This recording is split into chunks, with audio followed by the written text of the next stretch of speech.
Mimi. So serious, baby.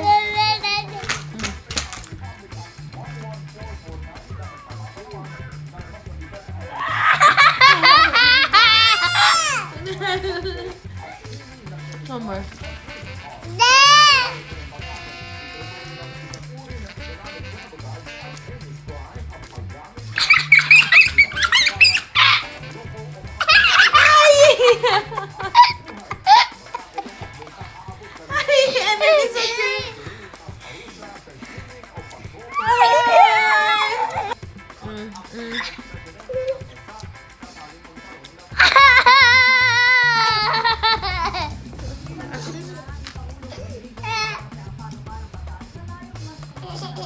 Mommy had the bubble gum in your son. Take it. It popped and it popped and it pop.